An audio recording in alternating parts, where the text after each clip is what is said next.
유다서는 여러분들이 많이 접하지를 않으셨을 거예요.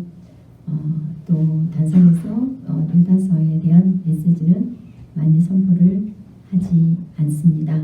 그런데 제가 감히 유다서를 3주 동안 연속으로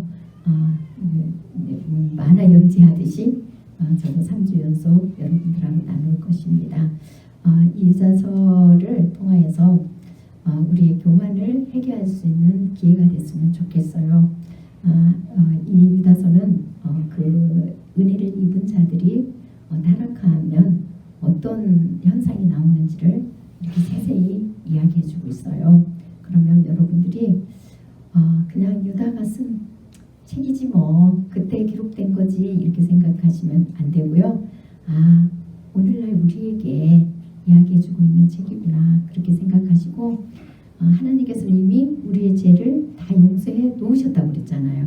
그 사실을 믿기 때문에 우리는 해결을 하는 거예요.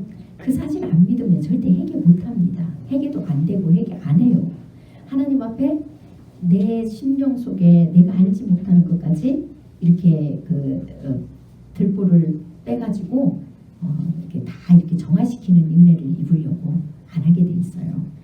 온전히 믿을 때만 우리가 하나님 앞에 고침받기 위해서 나를 온전히 내드릴 수가 있습니다.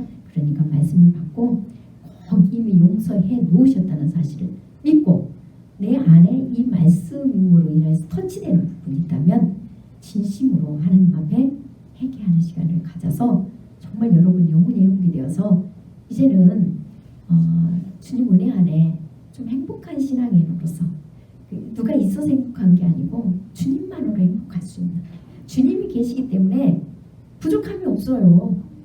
아무도 없다 할지라도 그 주님이 계시면 모든 걸 다 소유한 사람이잖아요. 아무것도 없다 할지라도 주님이 계시면은 모든 것이 다 있는 거예요. 이런 믿음으로 좀 사셨으면 하는 바람입니다. 그래서 이제 이 유다에 대해서 잠깐 제가 설명을 할게요. 유다가 성경에서 세 사람이 나와요. 신약에서 가룟 유다. 또 하나는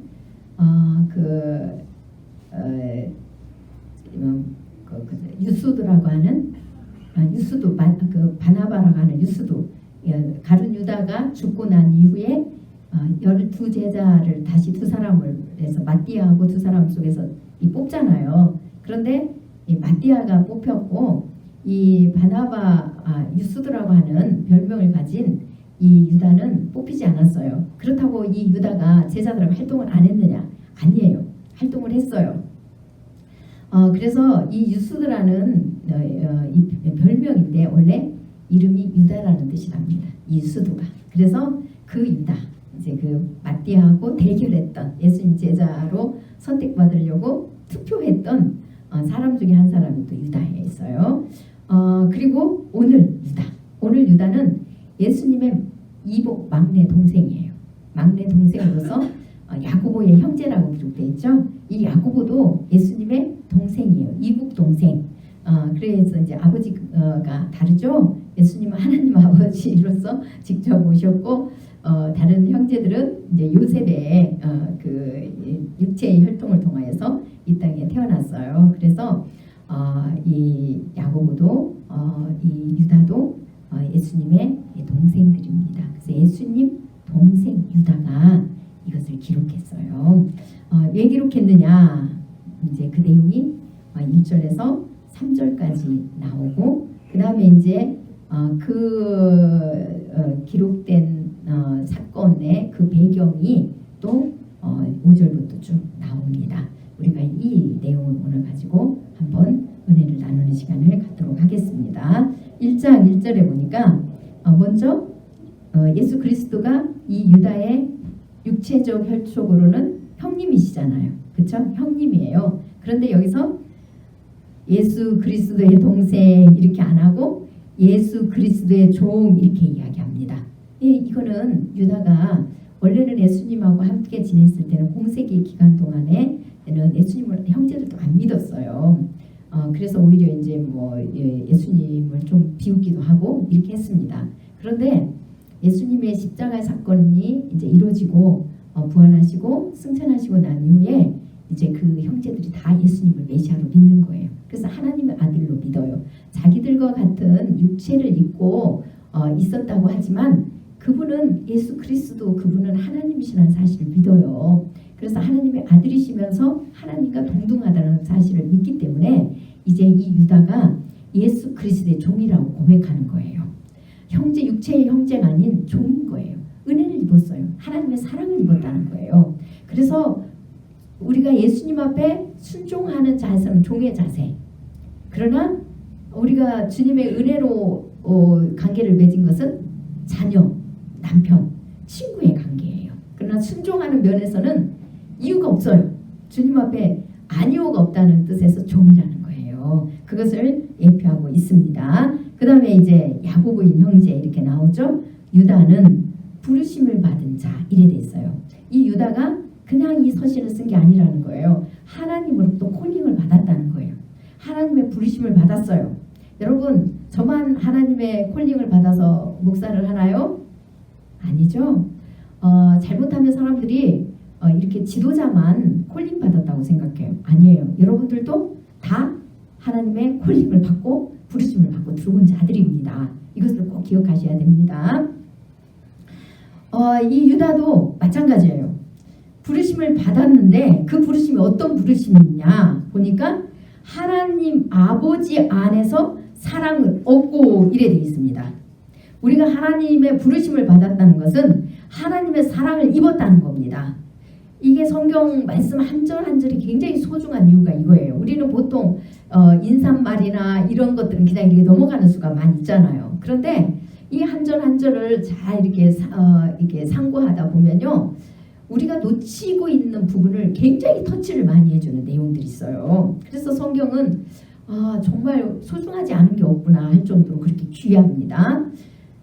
부르심을 입었다는 것은 주님의 사랑을 입었다는 거예요.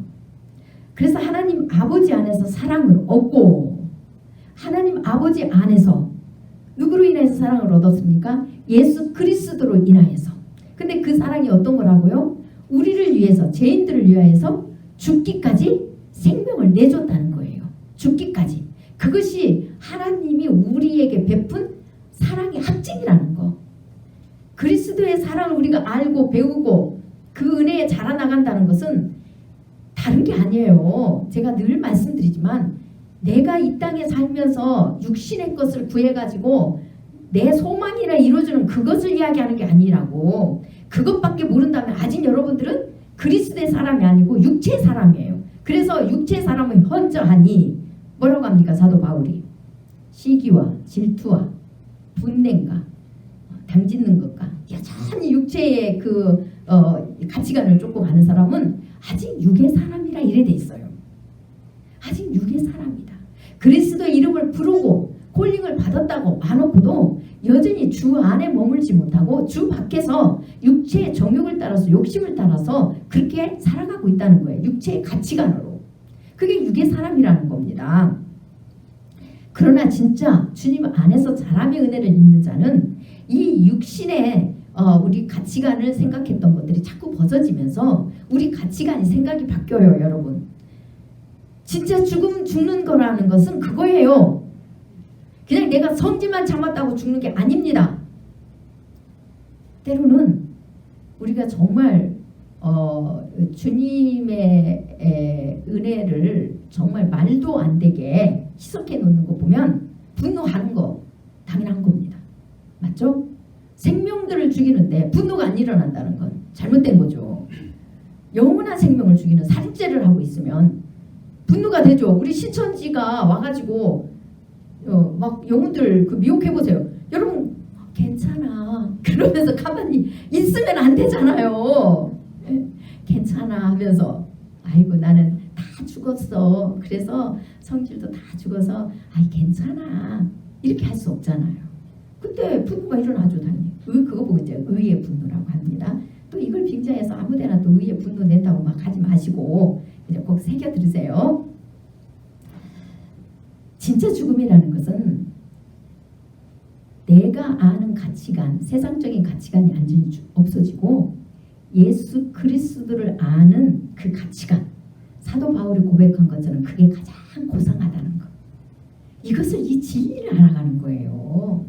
그러니까 내 뜻이 죽어요. 내 사고가 죽어요. 그랬더니 내가 누리고 내가 좋다고 가지고 있던 모든 습성이나 성품이나 언어나 모든 것들이 바뀌기 시작하는 거예요. 주님의 사랑을 알아가고 사랑을 행하고 전하고 증거하는 막 이런 사고들로 바꿔갑니다. 이게 진짜 죽은 자예요. 진짜 죽은 자는 그거예요.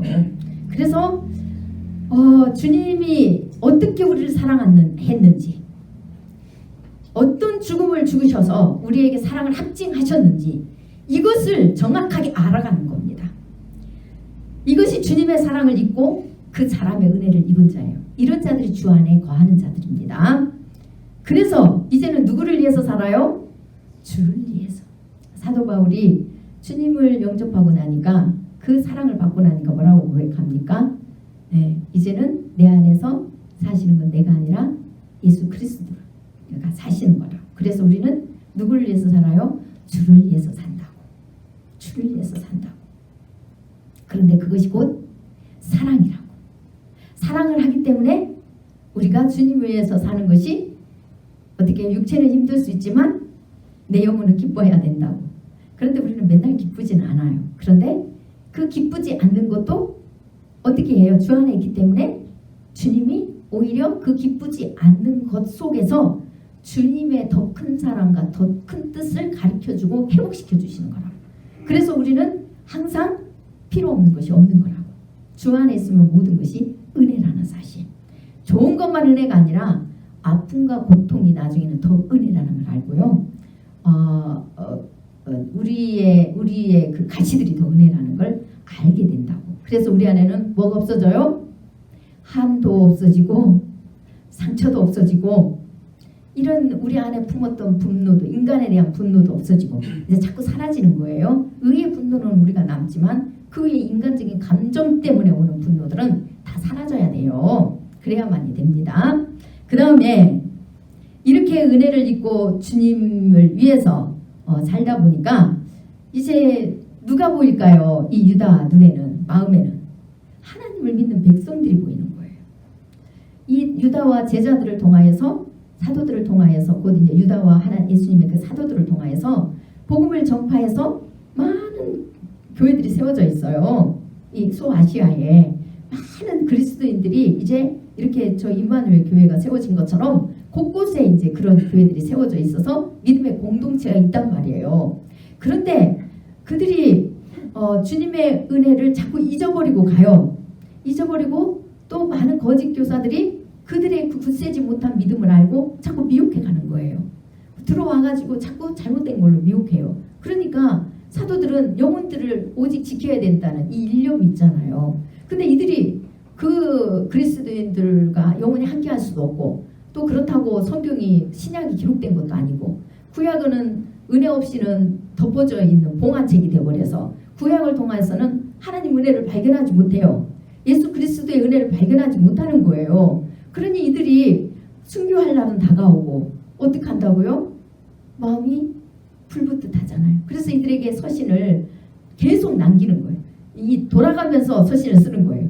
이 사도만 바울만 쓰는 것도 아니고 이제 베드로도 쓰고 야고보도 쓰고 이제 여러 사람이 또 오늘 유다도 쓰고 이래서 계속 같은 내용이 반복돼 있잖아요. 예, 여러분 서신서 보면 계속 같은 내용이에요. 그 내용이 각자 사람들이 교회에 다 따로따로 보내는 거예요.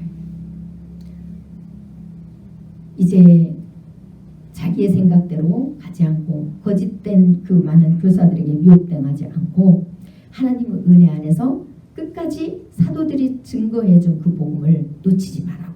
그래서 정말 힘든 가운데 이 서신을 써요. 유다도 박해를 받고 있는 그 시간이잖아요. 얼마나 힘들겠어요. 그런데도 그 박해 속에서도 오직 영혼들을 생각하는 거예요. 영혼들을 사랑해서 서신을 남기려고 이 서신을 열심히 써서 보내면서 2절에 이 서신을 받는 자들에게 하나님의 국물과 평강과 사랑이 더 많기로 나는 거예요. 서신을 받고 모든 사람이 더 믿음을 굳건하게 하고 더 하나님의 사랑을 아는데 자라나가서 하나님의 그 사랑 안에서 더 은혜가 풍성해지기를 바라는 마음으로 기록합니다. 그래서 그 다음에 3절에 사랑하는 자들아 우리가 일반으로 받은 구원에 관하여 내가 너에게 편지하려는 생각이 간절하던 차에 성도에게 단번에 주신 믿음의 도를 위하여 힘써 싸우라는 편지로 너희를 권하여야 할 필요를 느꼈노니 이래 되어 있습니다. 그 다음에 4절에 이는 가만히 들어온 사람 몇이 있습니다. 이렇게 되어 있어요. 이제 거짓 교사들을 지적하죠. 제가 서두에 설명해 드렸습니다. 3절에 분명히 하나님이 이 성도들을 사랑해요. 또 사도들도 사랑합니다. 그런데 모든 사람들에게 구원의 은혜는 무엇 때문에 베풀어집니까? 우리의 공로요? 우리의 의가 아니죠. 오직 예수 그리스도를 믿는 믿음 안에 있는 은혜로 말미암아 하나님의 자녀가 되는 거예요. 구원이 이루어진다는 사실이에요. 이것에 대한 믿음, 이 은혜는 단번에 이루어진다는 거예요. 단번에 이 은혜, 하나님의 자녀가 되는 이 구원의 은혜는 단번에 이루어지는데 문제는 이 믿음이 언제까지요? 주님 오시는 그날까지 있어야 된다는 거예요. 이 단번에 구원을 이루어진 이 은혜가. 그러려면 여러분들이 회개를 어떻게 해야 돼요? 온전한 회개가 이루어져야 돼요. 제가 온전한 회개는 뭐라고요? 여러분들이 죄를 지은 만큼 회개가 아니라 죄를 전혀 내가 생각할 때 안 지었어도요. 하나님 앞에 우리가 악하고 냄새나는 존재라서 머리에서 발끝까지 성한 곳이 하나도 없다는 이것을 믿는 믿음이 있어야 돼요. 내 죄가 그렇게 악하다는 것도 믿어야 된다고 그랬잖아요. 그래야 예수 그리스도의 온전한 은혜를 바라게 돼요. 그럴 때 진짜 내 안에 영원한 생명이 들어왔다는 확신이 들어오는데 그것은 그냥 우리가 머리로도 아니고 마음으로도 아니고 성령님께서 내주함으로 인해서 성령의 불이 우리 안에 임재하기 때문에요. 이것은 감성으로만 이게 머리로만 느끼는 게 아니라 이론으로만 알고 생각으로만 믿어지는 게 아니라 이 가슴에서 성령의 불이 태움이 우리의 심령을 태우기 때문에요. 그리고 그 성령의 임재함이 떠나지 않기 때문에 영으로 느껴요. 영으로 느려. 수십 년 전에 한번 그런 일이 있고 끝나는 게 아닙니다. 영원토록이에요. 우리 주님이 우리에게 주신 생명은 영원하다고 했잖아요. 영원한 생명을 줬지 살다가 죽을 생명을 주지 않았다고 했어요. 우리 주님이 우리에게 주는 생명은 온전한 생명입니다. 온전한 생명이에요. 이걸 여러분들이 반드시 기억하셔야 돼요. 이건 내 말이 아니라 요한복음에서 세세히 기록하고 있잖아요. 요한복음에서. 그러면 우리가 아직 그것을 받지 못하고 있다면 나는 온전한 회개를 아직 이루지 않고 있다는 거예요. 아니면 옛날에 받았는데 지금은 없다면 내가 변질됐다는 겁니다. 믿음 안에 주 안에 있는 게 아니라 주 밖에 있다는 거예요. 머리는 알고 경험도 했는데 주 밖에 있다는 겁니다. 그래서 그 이상으로 자라가지 못하고 여전히 어떻게 해요? 잘못된 신앙관으로 교회의 거짓 교사들처럼 그렇게 돼버린다는 거예요. 그래서 생명을 살리는 그 영적 지도자가 아니라 오히려 생명을 죽이는 지도자가 돼버리면 안 되잖아요. 여러분 제가 그러면 안 되잖아요. 그렇죠?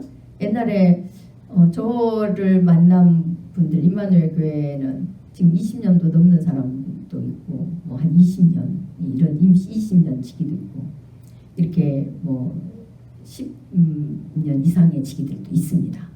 제가 성도 때부터 함께 교제했던 사람들이에요.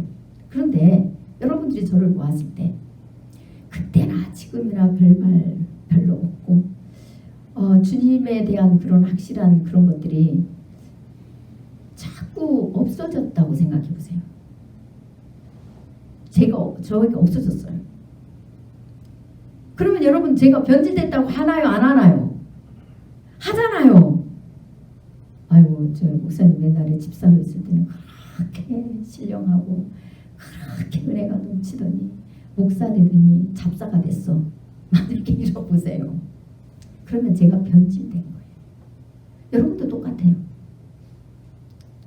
여러분도 변질된 거예요. 변질 그러면.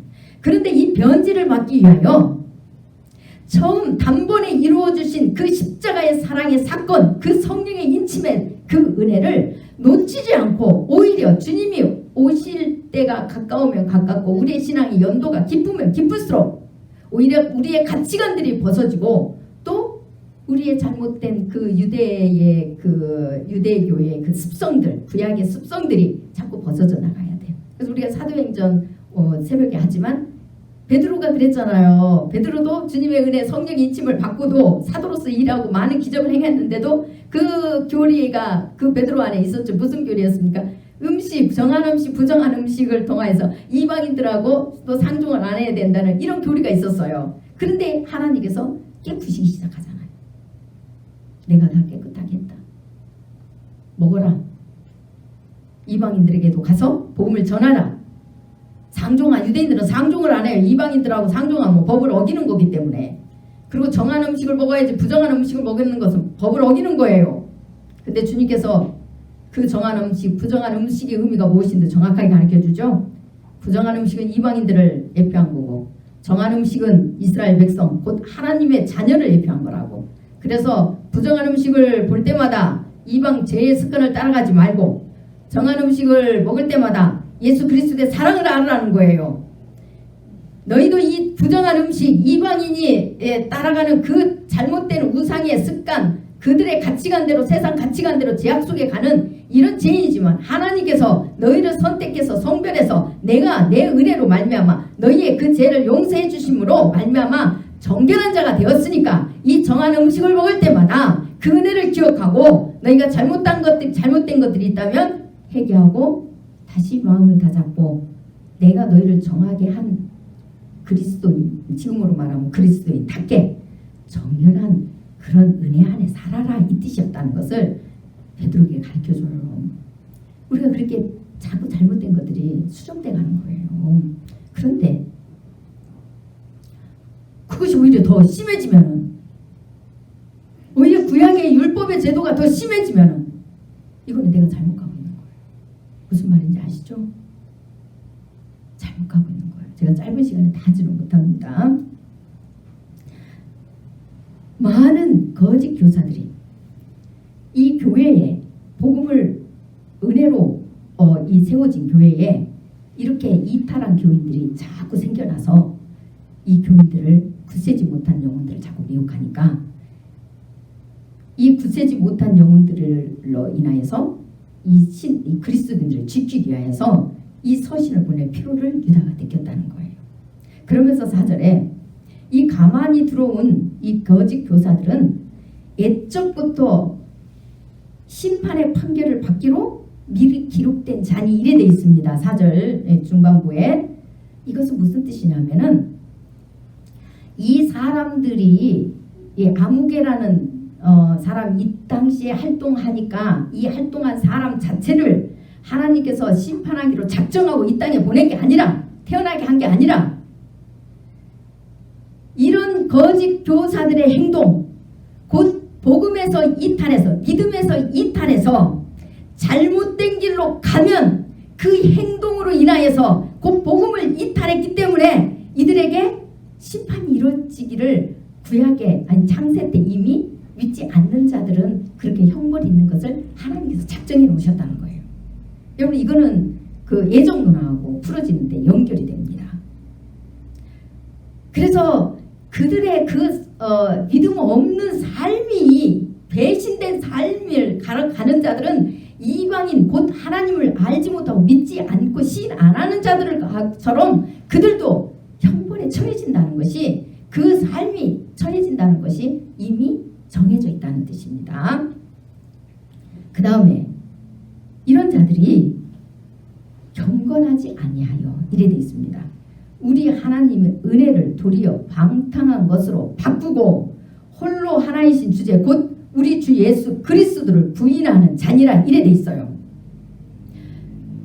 이렇게 믿음을 배신한 자는요 은혜를 잊어버린 자예요. 여러분 오늘 메시지를 잘 이렇게 보셔야 됩니다. 잘못하면 우리 그리스도인들에게는 해당이 안 되고 저 안 믿는 사람들에게만 해당되는 줄 알아요. 서신은 그리스도인들에게 보냈다는 사실을 항상 아셔야 되고 거짓 교사가 어디서 활동했습니까? 교회 안에 있다는 사실을 아셔야 돼요. 이들이 가만히 들어왔다 하는 것은 이렇게 여러 교회를 돌아다녔다는 거예요. 이들이 은혜를 잊어버리고 이탈하는 자가 되니까 그 주님의 복음 안에 자기네 생각과 사상들을 막 집어넣은 거예요. 그래서 제가 그 신약 시대에 있던 파가 기록된 그 유인 푸림트물을 드렸죠. 여러분들 그거 살펴보세요. 각자의 신앙 기준이 다 달라요. 그렇죠? 그때나 지금이나 똑같이 하나님 은혜로 그들이 산 자들이에요. 네. 그러면은 그 은혜 안에서 하나님의 그 은혜를 항상 기억하면서 이제는 짐승의 피가 아니고 종교적인 의식이 아니고 예수 그리스도께서 오셔서 이제 단번에 이제 그 우리의 그 죄의 문제를 해결해 주실 그 메시아를 기다려야 돼요. 기다리면서 하나님을 경외해요. 하나님을 경외하니까 하나님이 원하시는 삶을 살아가는 거예요. 그리고 그러지 못할 때 늘 그 주님의 은혜로 씻음 받고 있는 이것을 기억하고 주님께서 메시아가 오실 때 이제 온전한 속량을 해주실 걸 알고 기다리는 삶을 살아야 된다는 거예요. 그래서 정의와 공의를 행하고 이게 인간을 존중할 줄 알고 그들의 영혼을 사랑할 줄 알고 그래서 하나님 은혜를 계속 전파해 줘야 돼요. 그래서 메시아를 어떻게 기다려야 되는지를 가르쳐 줘야 된다는 거예요. 그런데 이들은 경건하지 아니하는 자들은 하나님의 은혜를 잊어버렸어요. 지금으로 말하면 복음을 받아서 은혜의 빚짐을 입어요. 히브리서에서 그 내용이 나오죠. 한번 성령의 빚짐을 받고 타락한 자는 다시 회개하여 희게할 수 없다고 저주함에 가까워 버려지게 된다고. 그래서 그런 자들은 어떤 자들이냐? 예수님을 다시 드러내놓고 못을 박는다고 했어요. 은밀해진 게 못 박는 게 아니라 유대인들이 못 박은 것처럼 그렇게 이탈된 자는 복음에서 이탈된 자들은 예수님을 드러내놓고 십자가에 못 박는다는 거예요. 그런 자들 가리키는 거예요. 은혜를 입었는데 하나님의 은혜를 뭘로 바꿔버려요? 방탕한 것으로 바꿔버려요.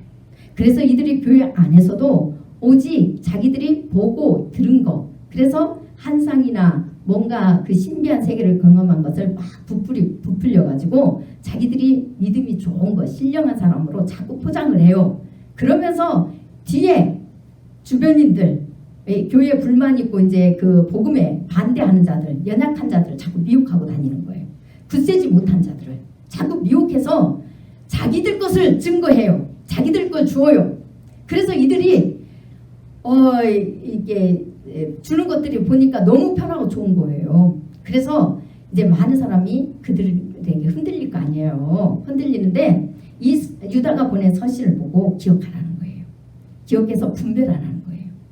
분별하고 교제를 아무나 잘해준다고 쫓아다니지 말고 바르게 보라는 거예요. 사람을 바로 보고 바른 교제를 하라는 겁니다. 내 영혼에 유익을 주는 사람인지 내 영혼을 깎아 먹는지 이것을 알고 교제를 하라는 거예요.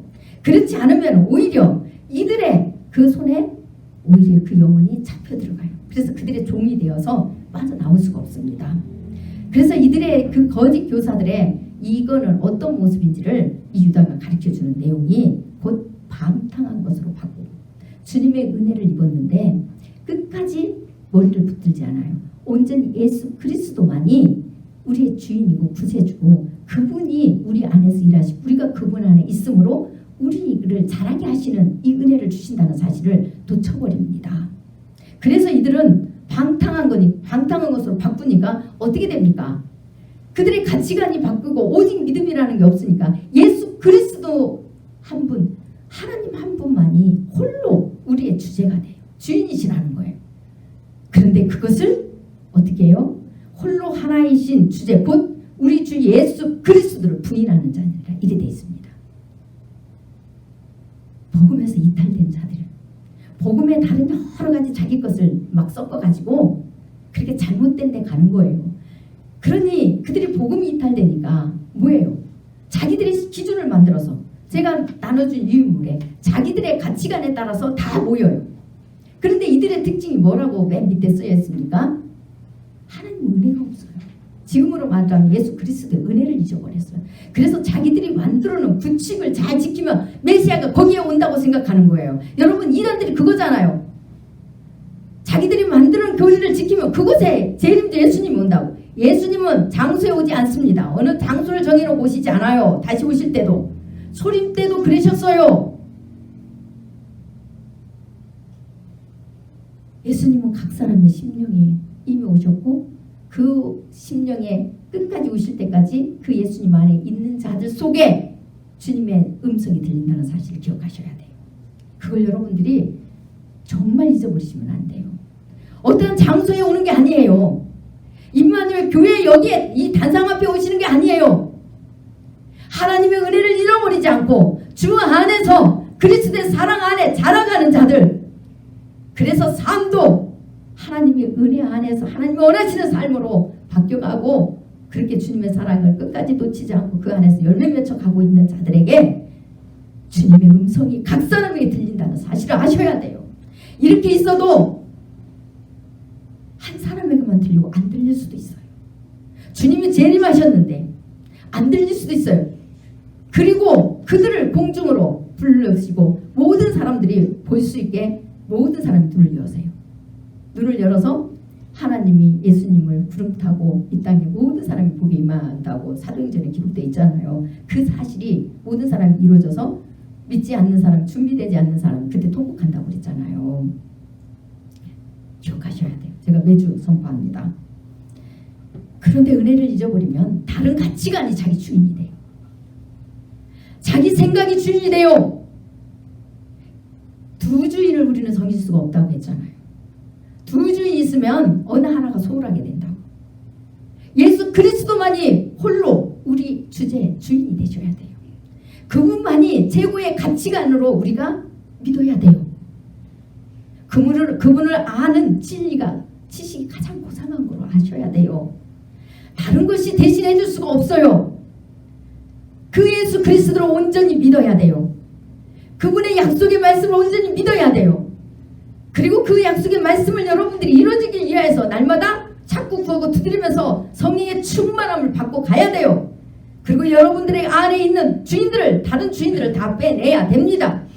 가치관을 다 바뀌셔야 돼요. 그럴 때 여러분의 속이 바뀌면서 여러분의 행동과 언어들도 바뀌게 되어 있습니다. 무엇을 쫓느냐에 따라서 바뀌게 되어 있어요. 여러분의 죄를 보기 때문에 여러분들의 한도 풀어지고 원망도 풀어지고 그리고 그 사람을 위해서 기도할 수 있는 거고 그 사람에게 권면도 할 수 있는 은혜를 하나님이 주세요.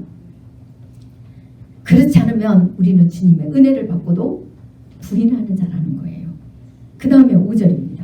너희가 본래 모든 사실을 알고 있으나 내가 너희로 다시 생각나게 하고자 하노라. 주께서 백성을 애굽에서 구원하여 내시고 후에 믿지 아니하는 자들을 멸하셨으며 이래 돼 있습니다.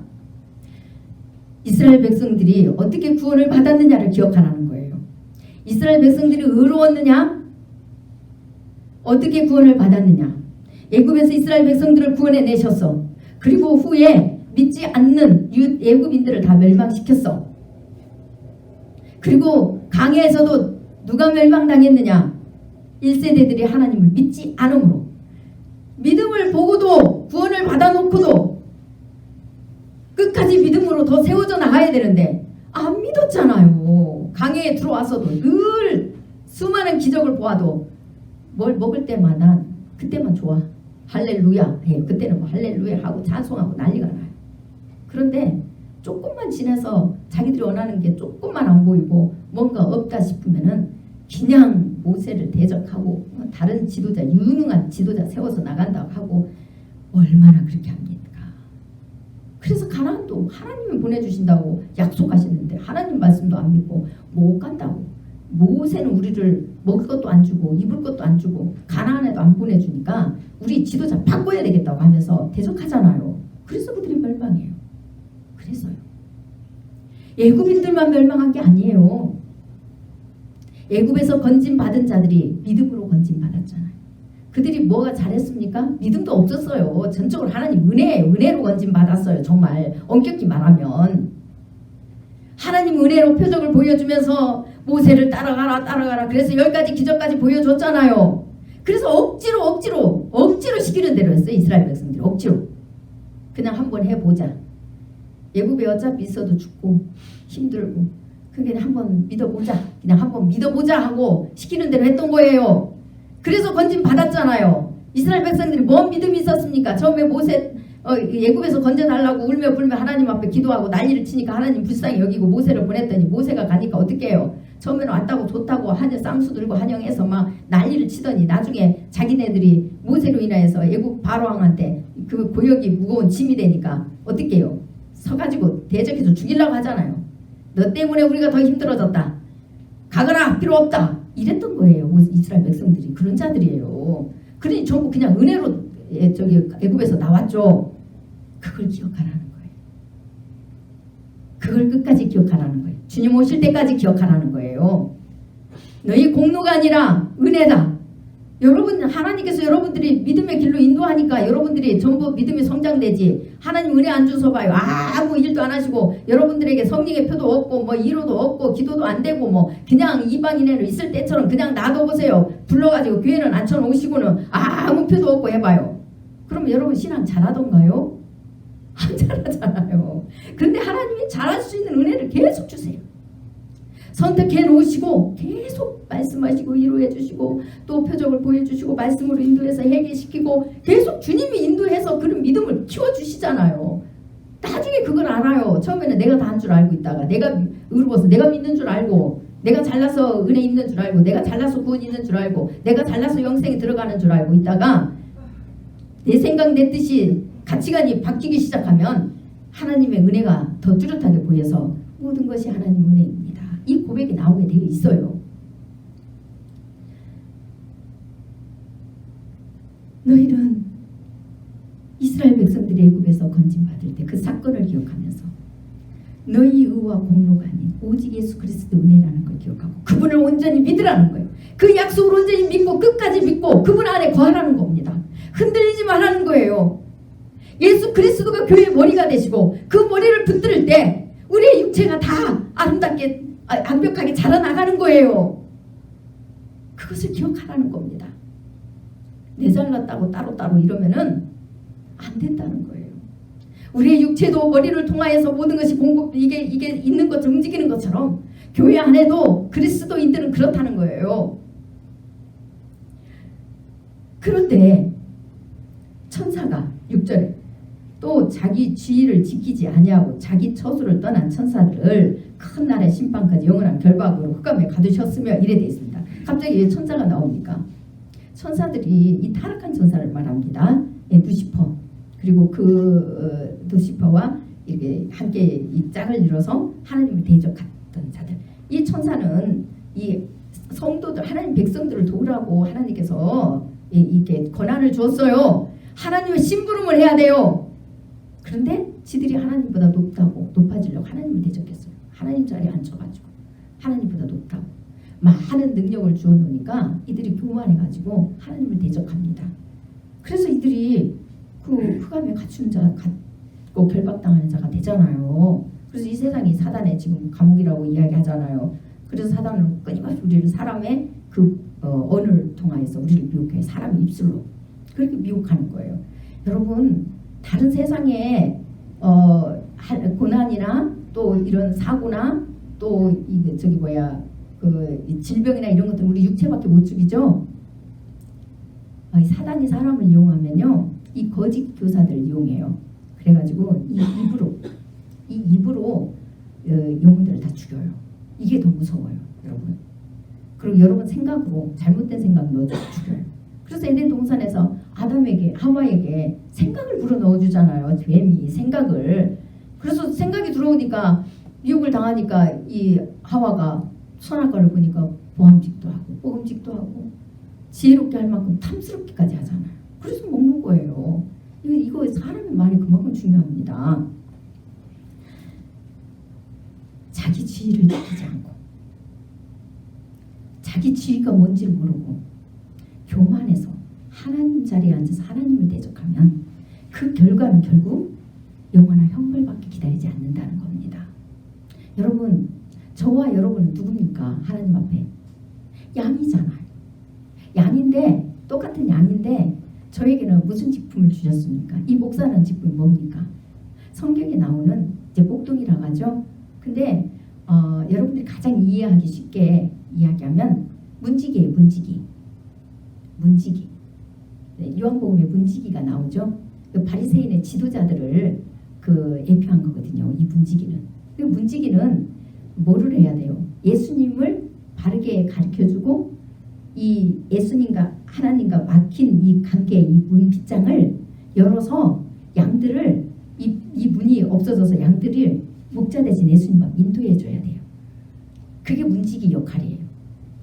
저도 여러분들이 하나님과 관계가 막힌 게 있잖아요. 그러면 그것을 바르게 잘 가르쳐주고 말씀으로 잘 인도해줘서 그 또 믿음이 뭔지 복음이 뭔지 사랑이 뭔지 이런 것들을 잘 가르쳐주는 거예요. 그래서 여러분들이 하나님과 그 죄로 인하여서 막힌 담들이 허물어져서 주님의 음성을 듣고 이 양이 주님 앞에 가도록 해줘야 되는 거예요. 이게 제가 할 일이에요. 그러면 여러분들이 또 주님을 만나면 여러분들이 또 여러분 주위에 연약한 자들에게 그 움직임 역할을 해 주셔야 돼요. 이게 양들이 있어야 될 이치예요. 그런데 양들이 문지기가 되기 전에 은혜를 입지 않았으면 어디에 있어야 됩니까? 우리 안에 머물러 있어야 돼요. 문지기의 음성을 듣고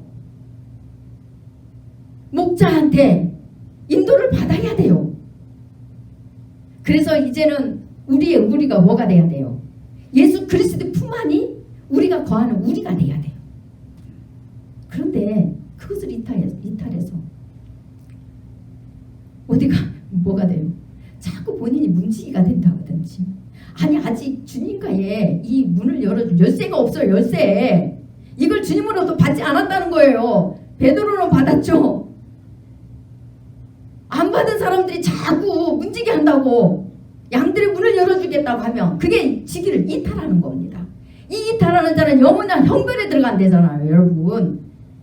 이게 자기 생각대로 양들을 인도하고 엉뚱한 데 데리고 가고 양의 목자 대신 예수 그리스도께 인도해야 되는데 어디 이상한 사람 데려다가 그 문 열어주고 양들 다 데리고 가라고 넘겨줘 보세요. 이러면 완전히 이거는 살인죄 중에 그런 큰 살인죄가 없잖아요. 이거는 제약 중에 악이잖아요. 그래서 영원한 형벌을 받되 더 크게 받아요. 문지기의 역할이라는 그런 겁니다. 그래서 여러분들이 아직 그 문지기의 역할을 이걸 안 받았는데 자꾸 여러분들이 그 문지기만 하려고 하고 자꾸 여러분들이 예수님 자리에 앉아서 주님만 하려고 하면 안 된다는 거예요. 이 거짓 교사들이 이런 상태고 하나님의 직위를 떠나서 하나님을 대적하는 천사들이 그렇다는 거예요. 여러분들에게 맡겨준 직위가 얼마나 중요한 줄 아세요? 직분이 교회 안에 높으면 높을수록 여러분들은 책임이 있습니다. 직분이 높은 사람은 높을수록 하나님께서 여러분들에게 책임을 물어요. 제가 어느 사람을 위해서 놓고 기도하는데 주님께서 그런 마음을 주세요. 그냥 애기라고 생각하고 애기로 대하려고 하니까 그 사람 직분이 뭔 줄 아니? 그 사람 직분을 딱 떠오르게 하는 거예요. 그 사람 직분이 뭔 줄 아니? 나는 애기니까 직분은 그래도 신앙이 애기니까요. 그냥 내가 다 이렇게 해줘야 되는 거 아닙니까? 이랬어요. 그러려니 하고 이해를 해줘야 되는 거 아닙니까? 근데 그 사람 직분이다. 그 사람의 직분이 뭐냐는 거예요. 직분이 중직이에요. 하가 더 있다. 직분이 중직인데도 불구하고 여전히 애기 노릇을 하고 있으면 영적으로도 여전히 분별 못하고 애기 짓을 하고 있으면 그 직분에 맞춰서 하나님은 판단하시겠다는 거예요. 직분. 제가 틀린 말 했나요? 여러분 저의 직분을 보잖아요. 저희가 분명히 제가 잘못하면 그렇게 말씀할 거예요. 목사잖아. 목사도 인간이니까 그럴 수 있지 할까요? 아니에요. 인간은 그럴 수 있지. 그러나 목사잖아. 분명히 저에게 그럴 겁니다. 목사잖아. 그거는 어떻게 그렇게 잘 분별하는데 내게 맡겨준 직분에 대해서는 하나님이 어떻게 판단하실지는 왜 그렇게 생각을 못하십니까? 생각하셔요. 여러분들과 저는 똑같이 주님의 은혜로 사는 양입니다. 똑같이 주님의 품 안에 있고 그 주님의 품으로 먼저 된 자는 그 길을 알기 때문에 주님의 만나는 그 풍미의 길로 인도해 주는 것이 우리의 직책이에요. 직책이 만약에 여러분들의 세상 생각처럼 높다고 생각한다면 여러분들에게는 그만한 책임이 있습니다. 그런데 그 책임을 여러분들은 뒤로 하고 다른 것들을 자꾸 하려고 한다. 하나님이 하실 일들을 하려고 하고 하나님이 주시지 않은 것을 여러분들이 합당하다고 여기고 취하려고 한다면 그거에 대한 책임은 하나님께서 물으실 겁니다. 그래서 7절의 마지막입니다. 소돔과 고모라와 그 이웃 도시들도 그들과 같은 행동으로 음란하며 다른 육체를 따라가다가 영원한 불의 형벌을 받음으로 거울이 되었느니라. 이래 되어 있습니다. 소돔과 고모라가 자기들 도시만 타락한 게 아니에요. 소돔과 고모라로 인해서 그 이웃 도시들까지도 다 음란으로 물들었는데 이 음란으로 물든 게 뭐라고 표현되어 있습니까? 다른 육체를 따라가라 이래 되어 있습니다. 여기서 다른 육체가 뭔 줄 아세요? 헬라어로 동성연애를 말합니다. 동성연애를 말해요. 다른 육체를 따라갔다는 게. 이 소돔과 고모라가 여러분들이 동성애로 물들어 있다는 거 아시잖아요. 여러분 지금 현재 어떻게 됩니까? 갈수록 이 동성애를 인정해주잖아요. 그럼 여러분 이게 자꾸 교회 안에서도 이걸 인정하고 자꾸 이렇게 수용하고 간다면 여러분들 그런 목자야, 그런 문지기한테서 돌아서야 돼요. 우리가 그들에게도 복음을 전해야 돼요. 그들도 하나님이 회개하고 돌아오기를 원하세요. 하나님께서는 고치지 못할 질병이 없습니다. 육체의 질병도 그런 것처럼 영적인 질병도 어떠한 제약도 끊지 못하게 할 이게 없어요. 전능하신 하나님이에요. 우리 인간을 만드셨기 때문에 새로 빚으셨다고 했잖아요. 예수 그리스도를 믿음으로 우리 제약된 모습을 바꿔서 새로 빚으셨어요. 그래서 그들도 회개하고 돌아와서 은혜 안에 들어오게 하십니다. 그래서 그들에게도 복음을 전하고 그들도 예수님을 소개시켜 줘야 돼요. 그런데 동성애를 법적으로 인정해주면 우리가 복음을 전할 수가 없어요. 그들의 영혼을 나라가 그 동성애가 죄가 아니라고 이렇게 딱 해줘버리면요.